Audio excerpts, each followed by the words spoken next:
Yowzers, we're back. Better than ever. I'm Nick, and with me as always is TJ. Wait, I'm sorry. It's Anthony. TJ could not be with us this week. He actually went on a cruise, and he's actually getting back tonight, but it's after the show. TJ, we'll miss you, buddy. Just the two of us. We can make it if we try. And of course, I will remember you. But it's been a while since I see that intro, so I'm just perpetually in Christmas. not only that, but it says featuring the Rook. I don't know if you saw that. Yeah, so you put featuring in there. That makes sense. A part-time podcaster, so it makes sense. Full-time lawyer, part-time podcaster. I like it. Crazy, not a crazy week. I guess not a crazy week, but a wild week-ish, kind of. The injury bug struck the NFL. But before we get there, I happen to be, it's a little different now that you get a little older, especially when both teams are really non-competitive. But I happened to catch, yesterday was my uncle's birthday. Happy birthday, Uncle Mick. And for his birthday, my uncle turned 61 this year. He's a Mets fan. I am a Yankee fan. We all can't be winners. So he's a Mets fan. And we went to the Yankees and Mets game yesterday, and let's start it off there.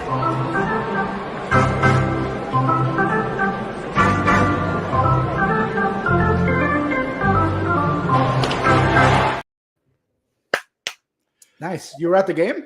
I was at the game. I had half decent tickets. I got up to get a beer. I missed an inning and a half. And then I got up to use the bathroom. I missed another half inning. And then I got up to get steak sandwiches and missed 2 innings. So I was at the game. I didn't see much of the game. This pitch clock is awesome. I missed about 5 innings just trying to get a beer, take a piss, and get a sandwich. But, Did you try the Uber Eats app? Apparently, you could Uber Eats your food to your section while you're in the stadium. I did not try that because you wouldn't have missed the game. It's already $21 to get a fucking LaBelle sandwich. Am I really going to spend another $8 on delivery? I don't know. I don't think they actually charge you because you're in the stadium. I think that's what the deal is or something like that. So it's free? I believe it's free. I don't believe that at all. I think it's live. I don't know. I could be lying, but I thought it was free because it's brought to by it's sponsored by Uber Eats, obviously. Also, when you're in the stadium, you can order that, and they'll have the concession stand worker bring it to you. I get you. Bear in mind that there's only one LaBelle's in the entire stadium, and I was almost sitting on the exact opposite side of the field. So I was the 200s in right field in foul territory, underneath the upper deck. So the upper deck was over me. I figured if I'm going to get tickets, I might as well get tickets underneath the upper deck just in case it rains. You're covered by the upper deck, and LaBelle's obviously is in the 100 level to the left of the bleachers. So actually kind of left of State Farmville, but I digress. Good game. Yankees win. They split the series 1-1 for this week. I believe they split the series overall for the year. Yeah, they went 2-2. Yeah. By the way, I hate even number games for rivalry because how do we know who won now? Like they used to have the Mayor's Cup. Just so everybody tracking, before 1990, I believe 1996 was the first time they introduced, or 97 was the first time they introduced interleague play during the regular season. The Yankees and the Mets used to play exhibition games in the middle of the season, and whoever won would receive what was called the Mayor's Cup. And that was how they had the Snoopy Bowl at MetLife for between the Jets and the Giants. The Yankees and Mets used to fight over the Mayor's Cup, and it used to be the Yankees and the Mets and the Yankees and the Dodgers, the Yankees and the Giants, whoever it was going to be. That's who'd get the Mayor's Cup. And I don't think we do that anymore because it's an even series. If you split it, did you have no winner that year? That's so anti-baseball. It was always an even series. It was 3-3. It was always 6. Yeah, and you know what? Since interleague plays come about, I think that's like the worst part about it. It should be a 3-game set every year, alternate who you're going to play against. And that's it. Like I this year you got home field advantage. Next year I'll get home field advantage. Especially if they play 4 games, they should just do 4 games at City or 3 games at City. They shouldn't play at City and 3 games at Yankee Stadium every other year. An odd number of games. Yeah, no, I get what you mean. So 3. You like get 3 at City, 1 year, and the next year do 3 at Yankee Stadium. Yeah, that's it. I mean, they alternate it with the opening day schedule, right? Yankees and Mets never open on the same day. No. In New York. So why can't they do it with the series? And at least that way you'd have a winner. But as far as the game was concerned, it was a pretty decent game, I guess. Rodon pitched pretty well. I mean, it's against the Mets, so I'm not going to really sit here and do backflips over his first win as a Yankee. Quintana actually pitched pretty well too, considering he coming back. I think it's only been his second or third start as a Met because he was injured as well. As somebody who was physically at the game, damn if it wasn't sweaty last night. And I gotta give, I don't know, I don't think Beatty was playing third base for the Mets last night. It was Vientos. Yeah. So, yeah. Poor guy. Like, he had a couple of bad throws. Yeah. I looked at my hand at one point during that game, and it was literally soaking wet because I guess the beer that I was holding made my hand cold, and the humidity just attracted to my hand. And like my whole arm was soaking wet. And I'm like, Jesus, Marion Joseph, it's sweaty out here. And the same thing with Rodon hit Jeff McNeil, who then proceeded to throw his helmet across the field for some inexplicable reason. Yeah, he seemed like he was bad. The Mets actually do get hit a lot, which I understand. Hey, Mr. Velasquez, how you doing? Those colors just make you want to hit somebody. So they always get hit, and that's like why they always take offense when they get hit. But like clearly, it's but it can't be there's a conspiracy for the whole league against the Mets. No, there's not. There definitely isn't. It's just I think, especially last time, was definitely a mistake. Like Ron was not trying to hit him. Like, why would you start an inning like that? Also, what the Mets, like, there were a few mistakes they made. You had the stolen base by Lindor early in the first that probably could have put pressure onto Rodon, but then Pete Alonso hit Higashioka with I probably said that wrong. Higgy with the bat, and they had to bring Lindor back to first. You had Burners on first and second, ground ball to third. Vientos throws it in the dirt. Volpe saved at second. And then later on, you had him. He threw the error that eventually led to Harrison Bader scoring when there was a base hit by Volpe later on. So a couple of mistakes for the Mets that led to runs for the Yankees. So obviously positive for the Yankees, bad for the Mets. But I watched it last night. It was a good game. It was, obviously not the offensive juggernauts that you were hoping for in some of these teams, but they're both struggling offensively. It's just that's the reason why the Mets and Yankees are where they are in the season. There's not a lot of offense, a lot of mistakes being made, and that's where it is. And the Subway Series is still, I think it still has some sort of buzz to it because it's Yankees versus Mets. But other than that, I mean, it wasn't much to talk about. One of the things that I, as a Yankee fan, to this point, it's like if the opponent scores more than 3 runs, we're not winning that game. Yeah, they have no offense the whole time. I was like, if the Mets score 3 runs, we lost because we can't score more than 3 runs.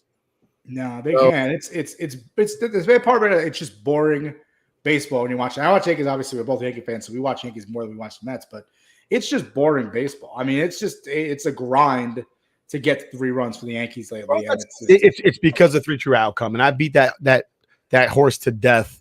3 true outcome driven by analytics, right? Walking, striking out doesn't matter as long as you walk and hit home runs. RBIs also don't matter either because an RBI is not on you. It's a team stat, not an individual stat, except for the fact that when you hit a home run, you get an RBI. So it is in fact a you stat, right? But I saw Barry Bonds get 73 RBIs by himself. So to sit there and say RBIs don't matter, that also has to do with hitting with runners in scoring position, pressure situations, things like that. Obviously, things that computers don't account for, and we don't play the game on computers. We played in real life. But the game was half decent. Yankees win.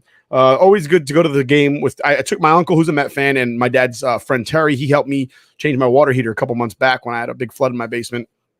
I owed them both big time because they saved me about $1,100 in maintenance fees. If I would have called somebody to come help me or called somebody to install it for me. So I took those 2 Met fans out to the Mets game to watch the Yankees hand them their ass. I do want to ask before we move on, because I know there's not much to talk about the Subway Series. There's only 2 games and it was a split. It wasn't much to write home about. But what is one of your favorite Subway Series moments? I mean, we've had these since 97, the regular season. Minus not the World Series. Boo. Then easily Luis Castillo dropping that pop-up. That was a good one for Yankee fans. Down. The Mets fans are saying I can see Chris McCormick in my head, and I wasn't even with him, but I can see the Mets fans pop up. Mark Teixeira's on first base. A-Rod pops up to Castillo. Castillo backs up into right field. He's going to go field that ball. Every Met fan's going, yeah, we finally beat the Stankies. And then Castillo drops the ball, and Mark Teixeira, by the way, this would never happen today. Mark Teixeira's hustling, running his ass off around the bases, and scores from first base on a pop-up to the second baseman. Today's world, he never even he walks to the dugout when that pop-up goes up because that's what players do now. They don't hustle, they don't run hard, they sit there, they just. And by the way, A-Rod also has to run to first base in that instance. If A-Rod just sits there dejected and goes, I popped up, bummer, and stands there and walks back to the dugout, Castillo picks up the ball regardless of where Teixeira is, throws it to first base, and A-Rod's out. Yeah. And that's probably what happens in 2023. But back in like 2008, I believe it was. I think it was 2008 or 2009. And that was I remember I was with my friends over, and I remember just screaming at the TV, drop it, drop it, drop it. And then he did it, the room just erupted, and everyone was like, holy shit, he dropped it. And then he threw it to second inexplicably. I don't know why he threw a second. It didn't. And then they had to throw it home, and Teixeira was already scoring. So that's a good one. My favorite was actually back in, I think it was actually 2000, the year they faced off in the World Series, that regular season series. One of the games got rained out, and they pushed it to the Citi Field weekend. Not the Citi Field, Shea Stadium at the time. And they pushed the Yankee game. Then it was a doubleheader, and they did a day-night doubleheader with one game in Yankee Stadium, one game in Shea, and that was cool. I think like the mayor, I think it was Giuliani at the time, took the subway from Yankee Stadium to Shea. I think some of the players did too. It was pretty cool. I think that year was that year also the year where the Mets flooded the away dugout, the visitors' locker room because the Yankees brought in their own furniture because George Steinbrenner was like, your furniture is fucking shabby, just like your franchise, and I won't have my players sitting in it. And so the Mets flooded the visitors' locker room to ruin the Yankees' furniture because they're petty as shit. Yeah, I think it was earlier in because the League probably just started, and that's when they happened. I think it might have happened in 98 or something like that. I remember that George brought in his own furniture because he said it was so shitty and yeah. That was my favorite moment. That's like what it was good, flooded the damn locker room. And I also hate they put these on the weekdays now. It's not as interesting, I know it's different, but like they've always been on weekdays. Used to be a weekend. It used to always be the weekend when they had the 3 games, but now it's the weekend. The 3 games. Yeah. But we move ahead. Happy anniversary, Jason Varitek and Alex Rodriguez. That monumentous fight took place this week. Actually, I believe it was Sunday. Many a year ago. I'll pull up the date in a second. But what were your thoughts on that fight? That was 2008, I believe that fight was. Yeah. And also happy birthday to Alex Rodriguez. Today's his birthday. So big week for Alex Rodriguez. Today his birthday? Yeah, July 27th. Yeah. Wow. Actually, that fight was July 24th, 2004. Oh, it was 2004. That was the year obviously we don't want to talk about that year, we don't talk about that. But it was that year. I hate that fight. I hate when people talk about that fight because they're like, Jason Varitek was so tough. He got in A-Rod's face. Take your mask off and fight like a man. It's like hockey. If you play hockey and you have a full cage on, first of all, if you play with a full cage in the NHL, then everybody knows that you're a little punk. But long story short is if you're going to get into a fight and you have a full cage on and the other guy doesn't, hockey protocol says you take off your equipment. You like even back before they made rules that said you couldn't take your helmet off to fight. Even back then, hockey players like, no, you take your helmet off if you're going to fight. You don't fight with a helmet on. Yeah. And I remember the first fight in hockey after they made the rule that you couldn't take off your own helmet. The fighters took off each other's helmet. They like leaned forward, like, here, take my helmet off. I'll take your helmet off. And then we're going to throw down, eh? And Jason Varitek, real tough guy, mushes A-Rod with his glove. Yeah, that too. It was a glove first. And doesn't take off his mask. Like, you're a punk. Like, Jason Varitek, you're a punk. And there's going to be 1,000 Red Sox fans, all the drunk Irish guys in Boston sitting there going, Jason Varitek's a hero. He's a hero. He fought your boy A-Fraud in Fenway Park, and he won that fight. No, he didn't. He didn't lose. If you watch the whole fight, A-Rod gets him into a freaking headlock and takes him down to the ground, and then it's Pound Town after that. Kind of like Austin. Was it Tyler Austin? Yeah. When he went full Stone Cold Steve Austin after getting hit by a pitch and fought the pitcher, that was great too. It was Joe Kelly he beat up. Joe Kelly's such an ass. But anyway, moving forward from there, happy anniversary to those two. So I recently saw some stuff on Twitter, and I wanted to ask you about it. So obviously the Yankees are the most storied and famous franchise in Major League Baseball. The Yankee symbol is known worldwide by multiple cultures and nations across the world. and obviously because they are so famous, and also have gathered players from other countries that are very, very prominent. For instance, Hideki Matsui, when he came to America, that was a very big deal in Japan. And I'm sure a lot of Japanese people became Yankee fans simply because Matsui was on the Yankees. The same thing with Seattle getting Ichiro. A lot of Japanese fans became Mariners fans, as just as many Japanese fans are going to be becoming Angels fans. Yeah. But what are your thoughts on, I saw somebody on Twitter, it was a joke, and all these butthurt people that don't live in New York took so much offense to it. But what is it, your thoughts on people who are fans of franchises, they have no connection to that city, i.e. you live in California, born and raised, and you're a Yankee fan? What's your thoughts on that? So one thing that sticks out in my mind, and this is just because I guess, I don't know, New York has a big population of these fans. People who are Dallas Cowboy fans that are from New York piss me off. I hate that. It's only because of the 90s. Like, obviously, like, Dallas Cowboys dominated in the 90s, but here we are, you know, they haven't been in the playoffs. So, I mean, they've been in the playoffs recently, but they haven't won a championship in over 20 years. They're loyal runners. They've won like 2 playoff games the past 20 to 30 years. Sorry, 30 years now. I'm saying 20. Aging myself here, but you know, almost 30 years ago. I mean, it's crazy. I mean, I think the Jags have won more playoff games since the last Dallas Cowboys championship than the Cowboys have won playoff games. So that infuriates me when I see people who are like, "Oh, you're a Yankee fan," and I'm also a Cowboys fan. Like, why? I get that they were good in the 90s, but you got to move on. A lot of you're America's team, self-proclaimed. Yeah, self-proclaimed America's team. Another thing is people who are Bulls fans that are from New York only because of the 90s, you know, Jordan, stuff like that. I mean, everyone loves Michael Jordan, but I mean, I'm not a Bulls fan. I'm root for the Bulls still.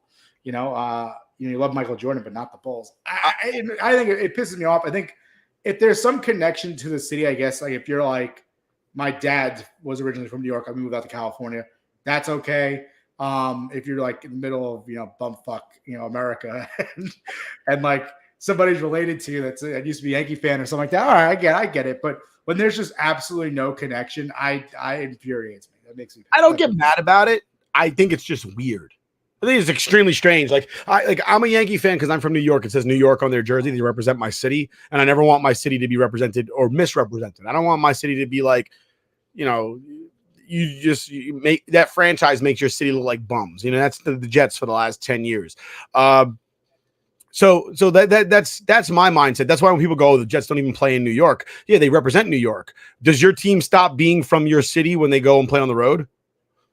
No. Like, they still represent where they come from. Like, American soldiers haven't fought on the United States soil since freaking Civil War. Does that mean we cease to be American soldiers when we go and fight in another country because we're not fighting in America? Like, it's what you represent, not necessarily where you are. So I just find it strange when somebody's from California, and quite frankly, I'll throw it out there and I'll catch shade and heat for it.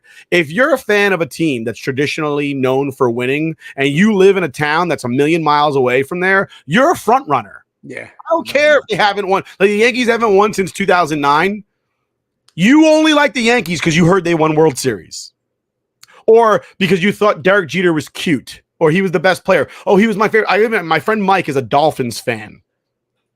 We're from New York. What the fuck are you a Dolphins fan for? And if you ask him, he'll go, because I love Ace Ventura and Dan Marino's in it.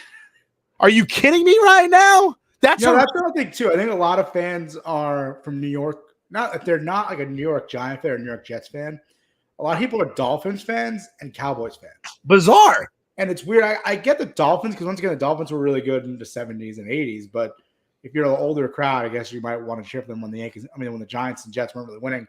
And the same thing with the Cowboys. In the middle of the 90s, they were the biggest thing. If you're a young kid, if you were 6, 7, 8, watching the Super Bowl every year with your parents, you probably become a Cowboys fan, you know? So, ironically enough, nobody's a Bills fan. They made it to like 4 Super Bowls in the 90s. Well, they lost all 4. That couldn't win any of them, but they made it there. If they won all 4 of those, all those people who are Cowboys fans would be Bills fans right now. So the truth be told is, like, I don't get mad about people being fans that they're from far away, but in my head, it's weird. And like, to me, it's like, then you're a front runner. Oh, well, my dad is a fan. Your dad was a front runner, and he raised a little front runner kid. Like, well, it infuriates me because, but you're a loyal front runner. Don't get me wrong; your team hasn't won in 30 years, but you're a front runner. You're just a loyal front runner. That's all. Yeah.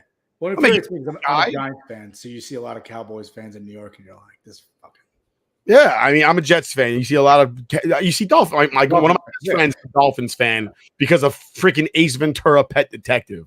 Absolutely ludicrous. He's also a Bulls fan. Mike, you're a front runner, man. I'm sorry. If you ever see this, you're a front runner. I don't know to tell you. How are you a Bulls fan? We're from New York. The Bulls kept the Knicks from winning the finals for years. Years. So, like I said, I think there's only one team that's not from New York that I'm a fan of, and it's because I wanted to go to college there. So I'm a big Florida State Seminoles fan because I really wanted to go to Florida State University because they have a circus. If you didn't know that, Florida State has a circus. And I thought, well, if I'm going to go to college, I might as well like run away and join the circus at the same time. I'm just poor. And it was like $40,000 a semester to go there, room and board. And I'm like, yeah, I can't afford that. So I joined the Army instead. You know, it is what it is. I made best friends with Rook, and I joined the Army, and the rest is history. And if you're wondering why I have Pittsburgh Pirates hats back there, is obviously I'm Puerto Rican. So Roberto Clemente is a very big part of Puerto Rican culture and heritage. So obviously every Puerto Rican should have a Roberto Clemente jersey in their house. And if I'm going to wear a Roberto Clemente jersey, I might as well wear a Pittsburgh Pirates hat. It is not for the Pittsburgh Pirates. It's for Roberto Clemente, who is a national hero for us Puerto Ricans. But actually, I've been meaning to buy my Clemente jersey to fit in with the rest. They sell Nike ones at Lids. Oh yeah, I know they do. Yeah, they do. So I got one of those. I got a Mitchell and Ness. Oh, I left my Mitchell and Ness one out somewhere. Somebody, do you have the yellow one? The yellow I have the black one, the black pullover. I have the black button down, and I had an off-white wool one that was no sleeves. Oh, that's pretty cool. From Mitchell and Ness, back when Mitchell and Ness made good stuff before they got bought by Fan-Sided or whoever the hell, Fangraphs or whatever they're called. Fanatics. There you go. And ruined it. I left it somewhere. I don't know, in my house. And it was in a Rubbermaid. And somebody put that Rubbermaid outside and left it there over the winter. And then one day I was like, what's in this Rubbermaid? And I opened it up and found my Roberto Clemente jersey covered in water because obviously snow melts, gets inside the tub, and then it freezes again. And when I pulled it out, the wool just disintegrated in my hands. Ugh, sucks. Yeah. But we move forward.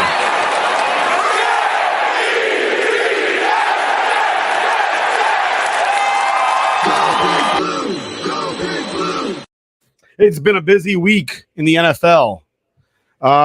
Monday, the Jets release their new throwback jersey that they'll wear twice this season. They're clean. I hate that phrase. There is nothing I hate more than that phrase in the modern vernacular of kids going, oh, that looks clean. And I guess they mean that it doesn't look like busy, like there's not a lot going on with it. In which case, to me, it's like, all right, then just wear a white jersey with nothing on it. Like no number, no name, no logo, just plain white. Practice jersey. It can't get more clean than that, right? That's as clean. Like the Giants jersey and the Raiders jersey must be the cleanest two jerseys in the NFL. Literally a blue jersey with white numbers and a black jersey with gray numbers or silver numbers, whatever you want to call it. Yeah, but the problem with the Giants and Raiders is their quarterbacks' jerseys are pretty dirty by the end of the game. But here's the deal, right? I'm okay with getting a new jersey or going like a throwback and it being plain if that uniform represents a prosperous time for the franchise.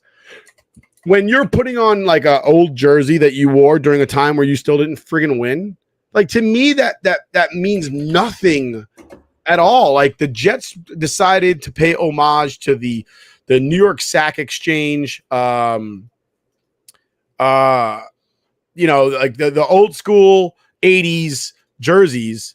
And I get it. I do. I understand. Like, I guess because Joe Klecko got into the Hall of Fame this year. I mean, it kind of makes sense to honor the 80s. But if we're going to be honest, I'll be honest with everybody right now. The 80s friggin' sucked for the Jets. They made the playoffs, 4 times. They made it out of the first round one time in those 4 years. And it's not really known as a prosperous time for the New York Jets. And the only thing for me, at least, the only thing for me that is a positive about that uniform is the logo. I'll show you what I'm talking about right now. The old 80s logo is cool. The 80s logo is good with the Concorde jet in there. But other than that, everybody's going gaga over these uniforms. It's literally a white jersey with green numbers and 2 stripes on the sleeve, as if there aren't like 9 million other football teams in the world that wear the exact same thing in their colors. I just want to point out, if you put black around the numbers and around the stripes on the sleeves, which is what the Jets wore in the 90s, right? The Bills and the freaking Cowboys wear the same white jersey. It's just different colors.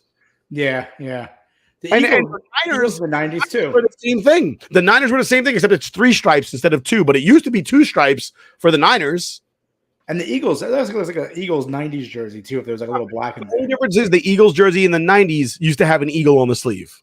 Yeah, that's what I mean. Yeah, that's pretty much And it. and everybody's like, wow, that's so clean. It's innovative. I'm like, I literally could have made this in my basement. Also, why do they only, in this photo, only have Klecko, Revis, and Gastineau? I don't know why Gastineau's in there, but probably Klecko and Revis is because they're going to the Hall of Fame. Oh, okay, I got you. But In like a week. I don't know why Gastineau's in there. Gastineau's not in the Hall of Fame? No, he's not. There's only one player from that sack exchange line made it into the Hall of Fame. Oh. So, like and he just made it now on his like 50th try on the Veterans Committee. So again, I don't understand what everybody's going crazy about these 80s. Again, the logo is great. If they took the old logo from the 80s and put it on today's helmet, then that uniform would make more sense, because the uniform with the slashes across this way, that slash is supposed to be the vapor trail from the jet. That's what that's supposed to be. It's literally inspired by the 80s logo that is actually much better than the current logo they have now. They came out with these new uniforms that they wear now, and I was oddly it was reminiscent of when the Browns dropped a new uniform, and I was like, seriously? It's the same uniform you wore last year in like a brighter orange. It's the same thing, dude. And the Jets did the same thing. They were like, we got a brand new bolder logo. I'm like, it's the same logo you've had for years. All you did was get rid of the oval that goes around it, and you moved the football up a little bit so it cuts into the word Jets. That's all you did. The newer Jets, the black ones. I don't really like those. The black one I like. Everybody likes the black one. No, I'm saying like the black, the white, and they have the green one. Yeah, the green one too. I don't really like those. The newer ones. I think they never wear the green one. They wear black and white all the time. I like the black jersey. I think the black jersey looks great. I think they should honestly. I had seen a jersey that they made years ago, or not, a couple of years ago. Somebody made a mock-up where it was basically a combination of the 80s uniform and the 60s uniform. That's cool. And it was so like Jets themed. They put a little name tape, but it said like running back 20 on there. So like it looked like a military name tape where you would get your name stitched onto your shirt on the front. Yeah. And then the Giants went back to the 80s, and I like those. They're like the red around the collar, right? Brighter numbers. The numbers brighter. Sleeve. Yeah, and the numbers pop more than just the blue jersey with the white numbers. Like those are Giants. I'm a Giant fan, so I like them. But I mean, the 80s one is compared to the current Giant one is like 10 times better. Yeah, the Giants one actually it does look good. The only thing with the Giants one, it reminds me of the Bills. Yeah, it does remind me of the Bills, but it's the 80s one. But I like it. I think it's definitely better than the original. Yeah, that one. I have that one in Thibodeau's. And again, the thing for me, I'm looking at is it anything really special? No, but the Giants won the Super Bowl back then, so no, it is a little special. It's not, but it pops more than like the Giants jersey right now is just that's all blue and the numbers are white and that's it. But yeah, that's what they're going with. I just didn't like the fact that everybody's like, oh, that's so clean. I'm like, if you really want to get it clean, just wear the practice jersey. It's a white jersey with a green number, and that's it. And you don't even got to talk about how clean it is. And I hate that expression because God made dirt and dirt bust your ass. This week, contracts. Saquon Barkley signed a new contract with the New York Football Giants. Finally. Stay with the New York Football Giants. Wait, can I talk about that for a second, though? Because it's really funny because last week you had the deadline, I think, was Monday, and the franchise tag deadline came and went. And then the entire week was all the running backs, Austin Eckler, Derrick Henry, all these guys, Josh Jacobs, all coming out saying how, running backs are underpaid. They're not valued as much. We're not getting as much money as we would quarterbacks. Then they all do this Zoom meeting on Saturday. And there was like pretty much almost every running back. You could think every elite running back that's in the NFL, Nick Chubb, Josh Jacobs, those guys, same guys named before, are all in it. And by Tuesday, Saquon Barkley signed. It was like he went to that meeting and they were like, he's like, there's no plan for us. There's just no plan. And he's just like, I'm just going to sign whatever they offer. I think they offer him $11 million as opposed to 10, which was getting the franchise tag. So it's a 1-year deal for this year. And then I guess the end of it. But the good thing about it for the Giants anyway, is that there's no clause in there that says they can't franchise tag him after this year again. Well, I mean, so there, I don't think there's anybody that has a clause that says that they can't be franchise tagged. But the deal is that he barely signed for more than what this year's franchise tag was. Yeah, he did. Because he barely signed. He barely signed for more than what this year's franchise tag is. Because they did not franchise tag him this year, they can franchise tag him next year. So the truth of the matter is he would have been better off just taking the franchise tag because that money would have been paid up front guaranteed. Mm-hmm. He has incentives, I guess. He has to beat them. His incentives equal his guaranteed salary right now is $8,091,000, and he has a prorated bonus of $2 million, totaling $10,091. Yeah. So I mean, I don't. It's worth up to $11 million.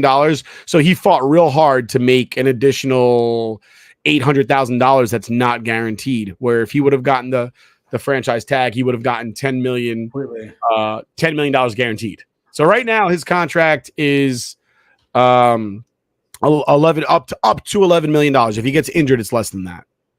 Yeah. I mean, I'm happy that he's back. Obviously, it's good to have him in training camp. He's, as people say, he's the heart and soul of the Giants. People are like, oh, he's heart and soul. Why don't you just pay him like it? But they can't. They can't wrap up their cap in it. It just, you gave too much money to Daniel Jones. I said that last year, but I mean last week. But the thing is, there was no other way around that. He's a quarterback.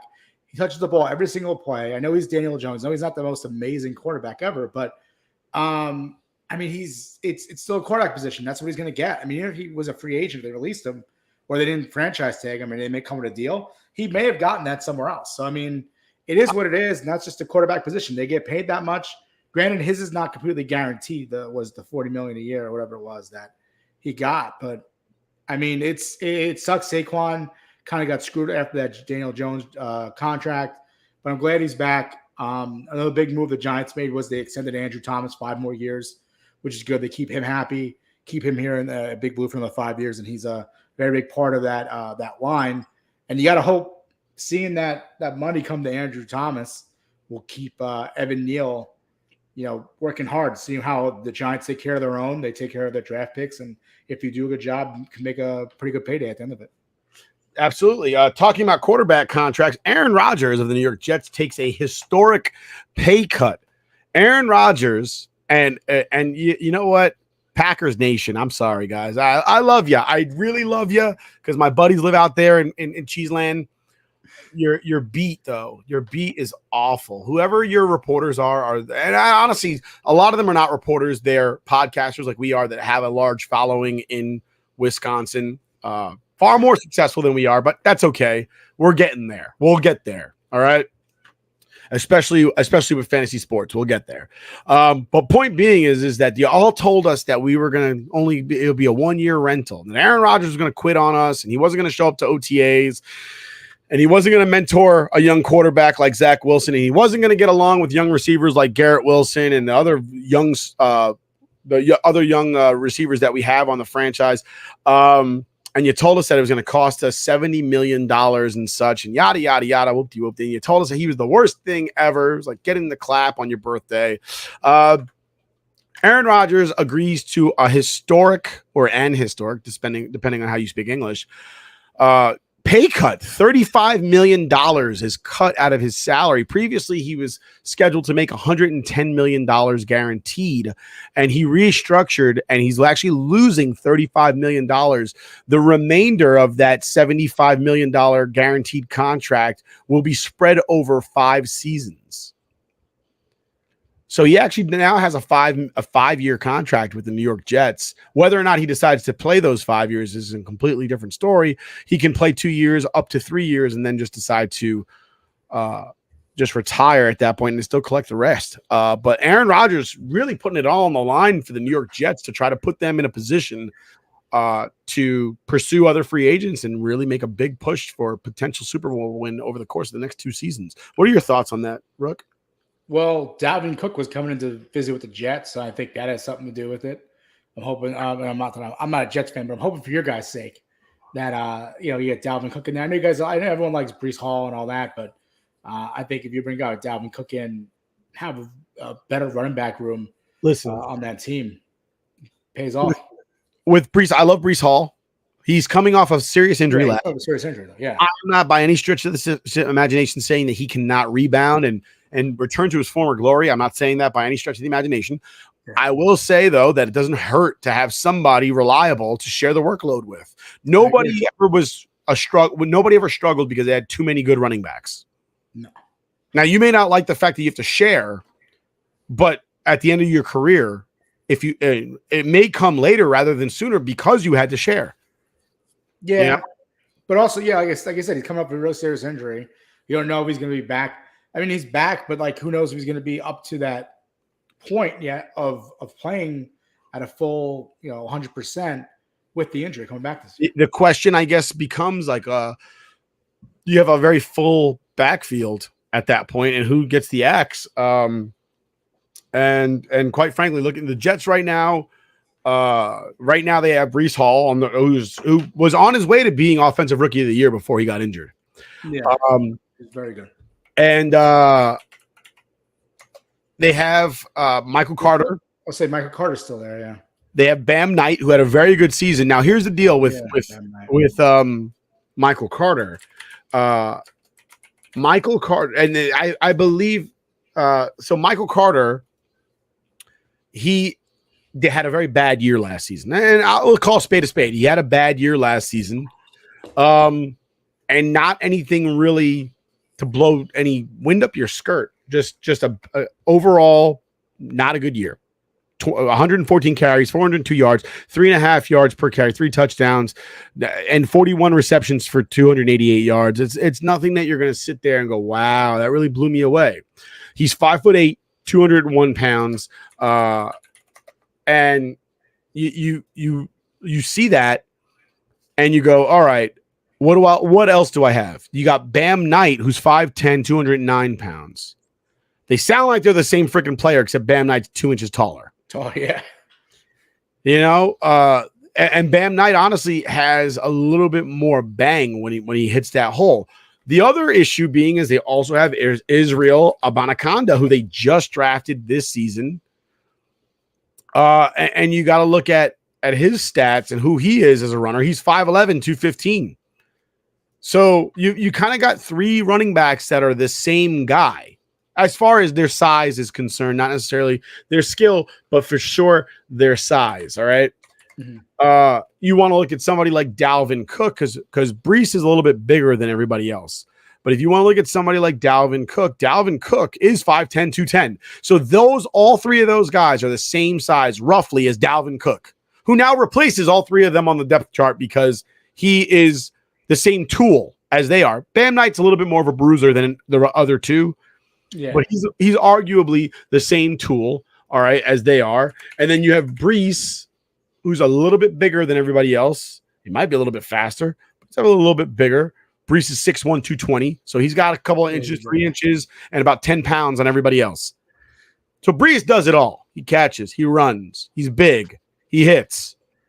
But he's coming off an injury. Dalvin can be, they always talk about the little thunder, little lightning. They can be that thunder and lightning duo. Imagine running a wishbone or something, and you have those 2 guys standing next to the quarterback on a run play. If I'm the defense, I'm going, I don't know who the hell they're going to pass. They're going to hand it off to, but whoever they hand it off to, I'm screwed.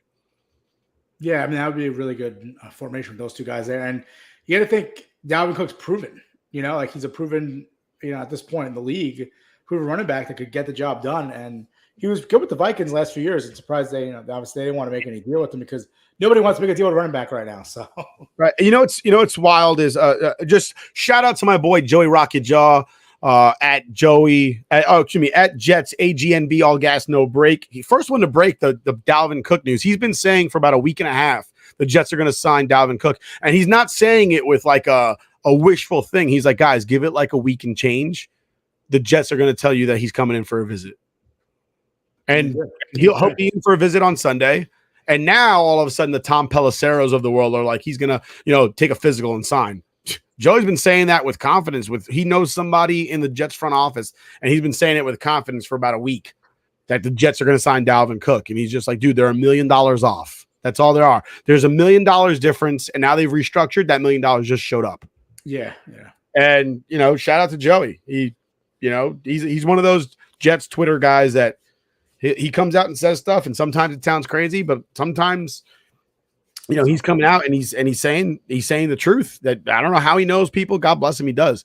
But he knows people, and it looks like the Jets are going to sign Dalvin Cook. And all of a sudden, Packers fans are sitting there saying, Dalvin Cook's not as good as he used to be. He's not that good. I don't care if he had 1,000 yards rushing and fucking 7 touchdowns last season. He ain't good. And I'm sitting there going, damn, they are that sore about Aaron Rodgers that they don't even want him to get a running back that might be good because they're mad that he's moved on. They are so scorned. Last year, Dalvin Cook had 1,100 rushing yards with 8 touchdowns. That's what I say, 1,007 touchdowns. I was 100 yards off and change.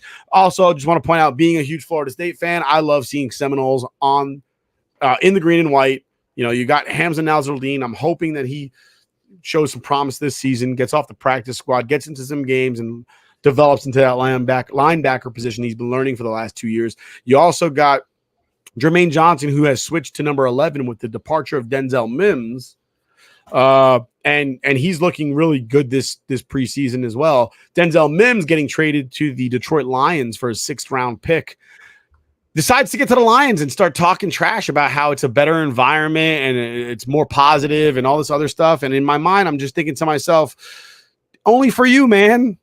I think everybody else in the Jets was doing just fine. You were the only one that was struggling, man. Like everybody else, I don't think anybody in the Jets is sitting there going, oh, this is awful. He may not have liked MLF, but I don't think anybody liked MLF for that matter. But to sit there into this season with Aaron Rodgers and be upset, like there's nobody that's upset Aaron Rodgers in town. Now, I have a question for you because I know you always make fun of Daniel Jones from Duke. Are you going to go with Michael Carter being cut because he's also from Duke? Honestly, I didn't like the pick when he came out. He had a good rookie season, and he hasn't had a good season since. And I would say the only good players from Duke are basketball. He's been surly. He's been kind of rude to fans. He went on a blocking spree when anybody mentioned. So earlier in the offseason, Ezekiel Elliott is obviously still a free agent. And Jets fans were like, well, maybe we should bring in Zeke. And he blocked everyone who said bring in Zeke. Yeah, I remember that. That mentally weak that you can't deal with fans wanting good players on your team because they compete with you. You've already lost your position. Yeah. Because the mindset should be like, well, I'm going to work so hard that there's new guys going to come in and I'm still going to be here. But that's not Michael Carter's mindset. Michael Carter's mindset is like, oh, the fans want a player who's better than me. Fuck these fans. Like, yeah, that's the wrong answer, dude. The right answer would be to sit there and be like, I'll compete and I'll win. And you just got us both blocked from Michael Carter on Twitter. So I'm all right with that. He won't be on the Jets after they signed Dalvin Cook anyway. So like, that's true. Not a lot of good that does it because I can't see them cutting Bam Knight, who's on his 2nd year, or Israel Abanikanda, who's brand new. I just can't see it happening. Like, it wouldn't make sense. Why would you draft a guy just to cut him, especially as high as he was drafted? I'm not saying he was drafted, in the 1st round or even the 2nd round for that matter. But I'm pretty sure I want to say, I believe he was a 5th round pick, and for a running back, that's pretty normal. I'm fairly certain that the running back for the Super Bowl champions was a 7th round pick. So can't sleep on any of those. Isaiah Pacheco. Yeah, exactly. From Rutgers, right? He's from Rutgers, I think. From Rutgers, yep. Drafted in the 7th round. So like to sit there and say like, all right, this guy wasn't drafted in the highest round. He was round 5, pick 143. He's still a pick. You never know who he'll be. You never know. Bo Jackson was drafted in the supplemental draft. Yeah, that's true. I know. Bo Jackson was drafted in the 1st round by the Tampa Bay Buccaneers. But he didn't go. He didn't, rightfully so. They didn't deserve to have him anyway. No, they didn't. They fucked over his baseball career.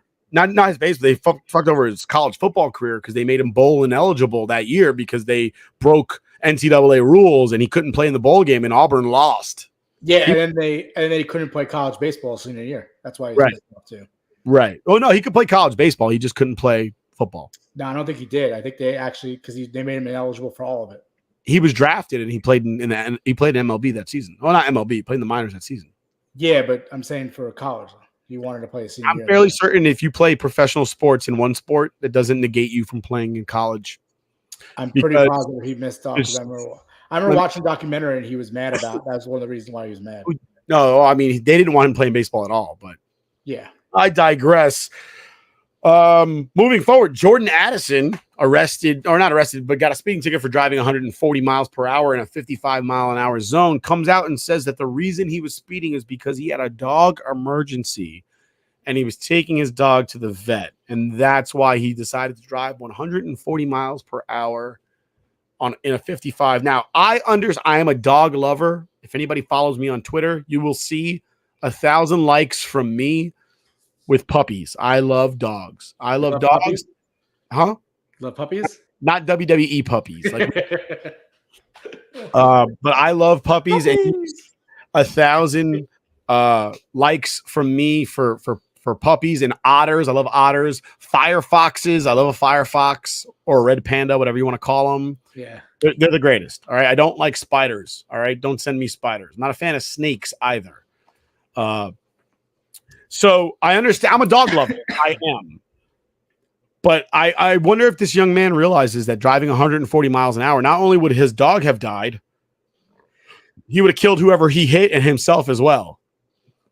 Yeah. I won't say I've never speeded in my life. I have a truck now, but I had a very fast car before, and I have done over 100 miles an hour on a highway where the speed limit was 80. I have. I'm not going to sit here and say I haven't. I've never done 140 miles per hour. Never. That's never happened. 140 miles per hour is ridiculous. And you are more likely to end up in the hospital yourself than you are to get to the hospital to save your dog. Yeah, and I get it's not the same situation in Henry Ruggs. Henry Ruggs was under the influence of alcohol. They said he was sober, Jordan Addison, but it doesn't matter. You're still going at a high rate of speed. If you hit anyone at that point, not only are you putting yourself in danger, you're putting innocent lives in danger that have nothing to do with your decision to drive 140 miles per hour. We saw with Henry Ruggs. We unfortunately but he killed that woman and her dog. And then Jordan Addison's going out there and driving 140 miles per hour, sober or not. He should have been sober enough to have, if he was sober, just saying he should have had the mindfulness not to drive 140 miles per hour and put everyone on the road in danger, including his dog and himself. I just want to point out that Dale Earnhardt, NASCAR legend, he was driving 155 when he crashed into that wall and died. And Jordan Addison is not a NASCAR driver. He is not a professional driver. I don't think that 15 miles an hour was the difference between Dale Earnhardt living or dying. Now, I don't think anybody's going to walk around and go, yeah, if Dale Earnhardt was only driving 140, he'd have lived. Nope, he probably would have still died. I mean, and the other thing is I saw some people on Twitter saying, it's worse that he was sober than if he would have been drunk. And I'll tell you what, it's not worse in a sense that we're condoning drunk driving. I understand what they're trying to say. They're trying to say that driving 140 miles an hour is stupid. And if you're drunk, we understand why you would be stupid. But when you're sober, you can't be that stupid. I understand what the correlation was. It was like when you're drunk, you do stupid things. But if you're sober doing stupid things that a drunk person would do, that says a lot about you as a sober person. Yes. I understand the correlation. Either way, don't drive that fast. It's stupid. It's wrong. Don't do it. It more than likely will affect other people more than it affects you, as we have seen in the Henry Ruggs situation. Ironically enough, he killed the woman and her dog. Ironically enough. Jordan Addison was trying to save a dog, and Henry Ruggs killed the dog. Yeah. You know what? Ultimately, the other thing I'm with is I'm always a thoughtful person when it comes to the victim in that scenario. Whether Henry Ruggs was sober or drunk, the victim doesn't matter. Like, the victim doesn't care because they're dead. Yeah, still. So to sit there and be like, well, he was drunk or he was sober, doesn't matter. The decision was made and it caused the death of somebody. And whether he's sober or drunk at driving 140 miles an hour or 100 in Henry Ruggs' case, I think he was driving 167. Yeah. That person's dead if he's sober or he's drunk. And I don't think the victim, who is no longer breathing, gives a shit. It's like the My Cousin Vinny type deal. Would you give a shit what color the pants the son of a bitch that shot you was wearing? Yeah. No, you're dead. You don't give a shit. It's all the legalese, right? Oh, it's manslaughter. Oh, it's murder. Oh, it's murder 1. It's murder 2. The victim doesn't care. They're dead. Yeah, innocent The life. legal culpability of it. The legal culpability is doesn't matter. They're gone, and their family doesn't care either because they're gone. So make better decisions, Jordan Addison. Make better decisions.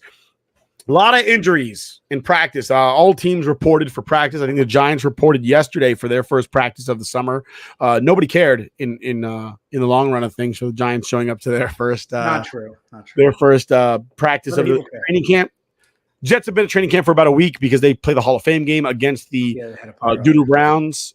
A lot of injuries this week. Nyheim Hines for the Buffalo Bills, not injured in training camp. On a jet ski. I don't know the full details of the situation. I heard that he got hit by the jet ski or he crossed paths with the jet ski. Either way, thrown off a jet ski, season-ending injury. And now, talk to me, counselor. There is a legal battle. Have you heard about this? There's a legal battle between the Bills and Nyheim Hines because they're saying, dude, you broke your contract when you got on that jet ski. I guess there's got to be a clause in that says some sort of dangerous activity has to be avoided.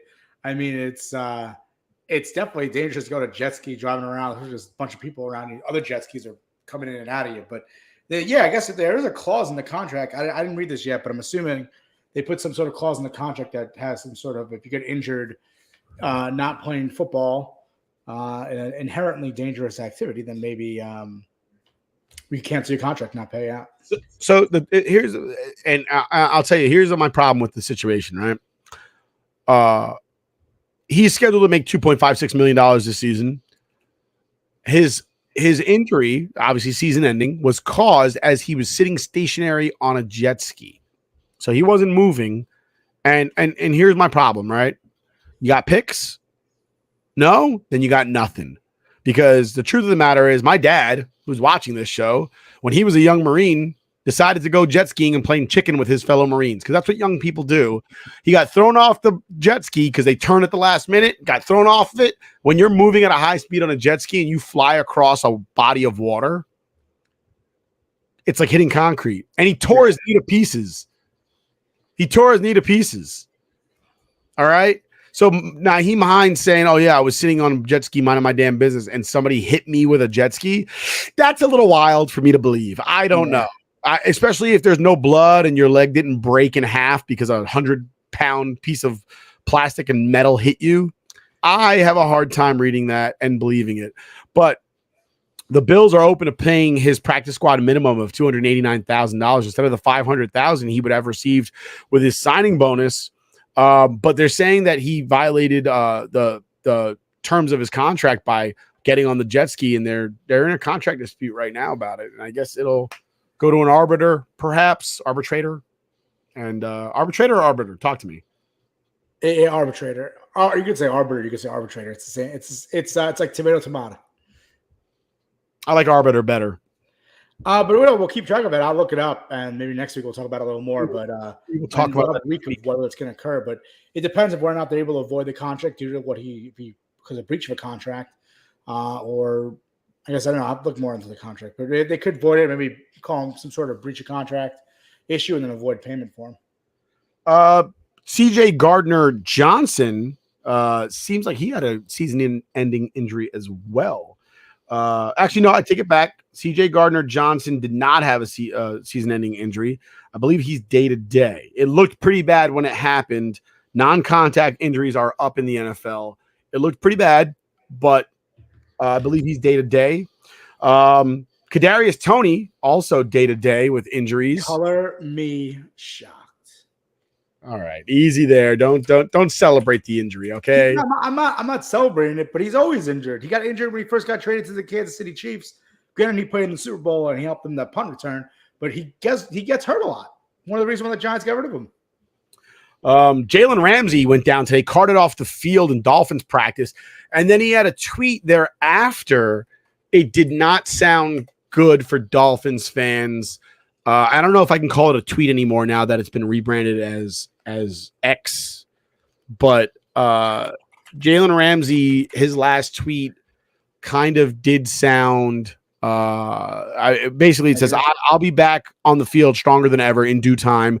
This is so minor for God's child. I trust and fully know he got me. I'm forever grateful to worship his name. Appreciate love and support. Time to get right. He goes, I know my brother is going to hold it down until I'm back, though.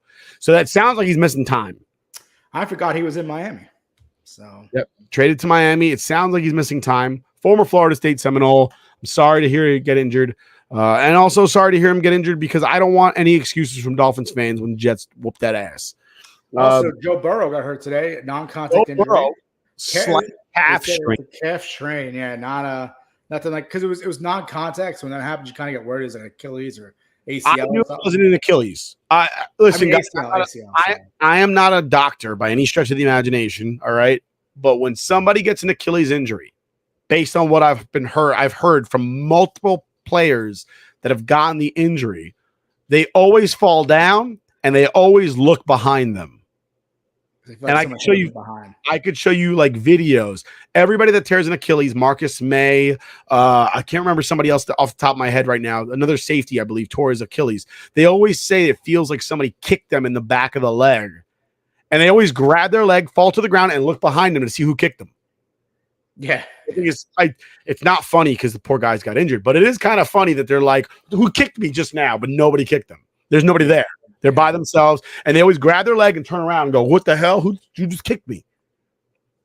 So when Joe Burrow came up lame, he kind of just jumped like he got a Charlie horse, and I was like, he got a cramp or he pulled a muscle in his calf, and that was the case with Joe Burrow. Garrett Wilson also injured today, rolled his ankle. I want to say they just took him out for precautionary reasons. Yeah, you know why I push him. Yeah, it's practice. You know, we're not even talking about a game. We're talking about practice. But that is the injury line right now, at least for the most pertinent personnel. Last thing I want to touch on before we get going, because we're running out of time. Sean Payton. Whiskey of the week? You know what? We're running out of time. This is more important than Whiskey of the Week. I brought my own. All right, fine. We'll do it. Whiskey of the Week. 1 second. Whiskey of the Week.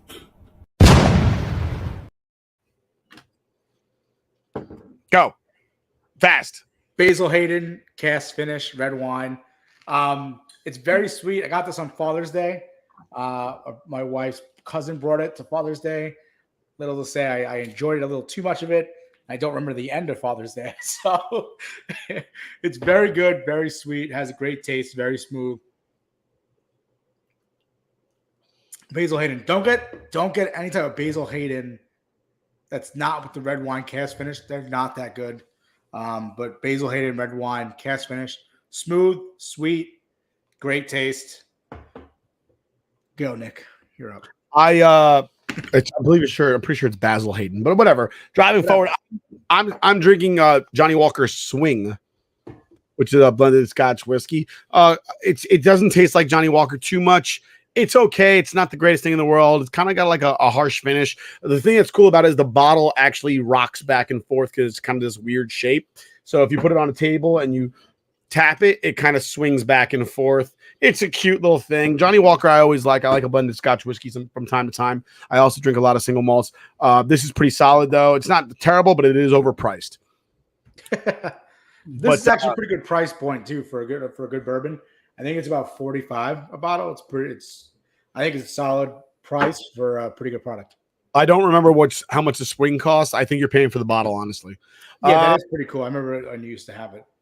Yeah. That last thing before we go, Sean Payton out of pocket decided to start talking trash about Nathaniel Hackett and the Jets for some reason. We don't see them, I don't believe, until week 4. It'll be very interesting to watch the Jets beat the shit out of the Broncos. And I honestly don't understand why Sean Payton would even have anything to say about the New York Jets this early in the summertime. But I think he's going to make an ass of himself when he gets his ass handed to him. Bulletin board material. Thanks. Sean Payton. Yeah, I don't know what he's thinking, honestly, but that's all we got from us over at Scoreboard Addicts. We'll catch you again next week. Stay strong, stay loud, stay proud.